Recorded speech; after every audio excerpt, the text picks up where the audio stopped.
Hi, Gity. Well, thank you so much for your time and doing this interview with me for Migration Music. Can you tell me a little bit about this piece, like how it came to be and the background story of the piece? Yes, yes, absolutely. So, as you mentioned, our colleague from Juilliard, David Aladishvili, asked me to compose this short 1 minute piece for solo piano. And to me, it seemed like a very interesting and intriguing challenge because I started thinking, how do I write a 1 minute piece of music that says what it needs to say in such a short amount of time? And the solution came to me as I was writing the piece.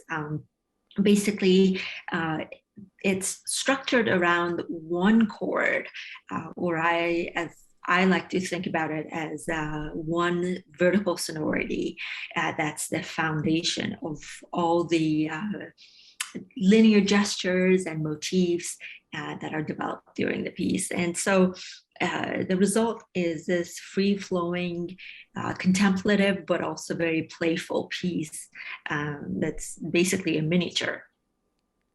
That's very nice. How did you find this vertical sonority that you like so much that you decide to make it the main theme of the piece? Did you improvise on The, the piano or did you like? Yes, yes, absolutely. So my process usually starts with improvisation on the piano, and that usually comes after I do some research and try to sort of get in the zone for the instrument that I'm writing for.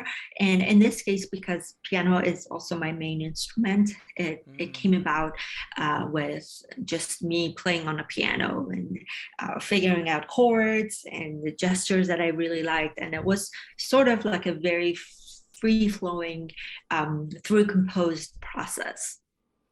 very nice. And of course, you knew David so well. Like, did you sort of write this piece for him for this specific project in mind, or did you just take on the project but then make your imagination fly, kind of? Yeah, yeah. So it's a very good question because I mean, the whole process of commissioning this piece happened within like 30 seconds. I remember Whoa. I was walking out of Juilliard going home and I saw David sort of taking a break outside of the building. And yeah, and it was quite casual. He was like, hey, would you write me a piece? I'm putting together my solo debut album and commissioning Nice. 13 composers to write new pieces for me. And I was like, sure, why not? I'll do this. So, but then after that, it was kind of like he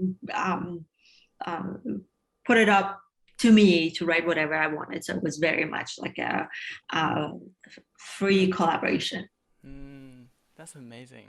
So, is improvisation a big part of your creative process? Because I saw on Facebook that you recently improvised on Santour, and that's like, Yes, yes. can you tell us about it, your improvisation on Santour a little bit? Sure, sure. So my musical education is purely in Western classical music, and although I don't consider myself a performer, I do play around a lot on various instruments. I play santur and also sitar, and of course piano. And santur and sitar completely work on a different sound world because traditional Persian music is quite different than Western classical music. So for me, that is pure improvisation because I'm basically just relying on my ear and what I've Mm, have been fed through the culture and the music tradition. traditional Persian music has a completely different tuning system, and so the instruments are actually tuned in certain I see. I see. keys, or Keith, as yeah. they call it, as they call it in Farsi, they call it dastgah. Mm, And but as I said, even though my musical education, sort of uh, official musical education, is not in Persian music, I was always surrounded by it. So I've heard it a lot, and it sort of seeped into my creative process. mm, And the traditional Persian music is heavily based on improvisation, and so that's sort of that nature of music comes naturally, and sort of makes it easier for me, as somebody who's used to classical, Western classical music, but has heard a lot of Persian music. For me, it's an easy transition. mm.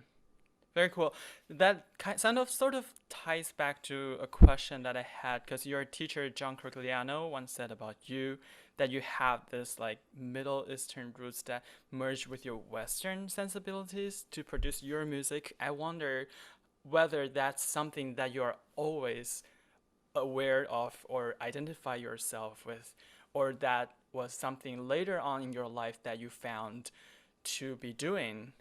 And I Yeah, wonder how that came into your music. yeah, that's a great question. So I would say that the effects of my Middle Eastern roots uh, on my compositions are very much a subconscious and subtle Mm, effects, wow. meaning that I'm not necessarily thinking about uh, music of my background and heritage Mm, when I'm writing. But as I mentioned, that music is very much not only it's improvisatory, but it's also melodic, very mm, heavily melodic, and it uses a drone or a dastgah, but it's very much song based, and that's a quality. I mean, I love melody, and I my music is heavily melodic and dramatic in that sense. And I should also add that Persian music used to always accompany song and singing and poetry, so that dramatic nature of music is something that I also rely on when I'm writing my music, but it's not necessarily Persian sounding. It mm, doesn't, it doesn't, I haven't transferred uh, traditional Persian music in a sense, and, it's not sort of transplanted into my right. work, but it's more of a subconscious effect. But of course, in my recent composition, very, very recent compositions, I have started sort of exploring the more Persian qualities in my music. And that also, comes. I wrote two pieces for viola, and as you know, I mean, it's much easier to produce quarter tones with a Mm, string instruments, and yes. so a lot of the melodic things that I've written for classical Western instruments have taken that effect into Mm. account.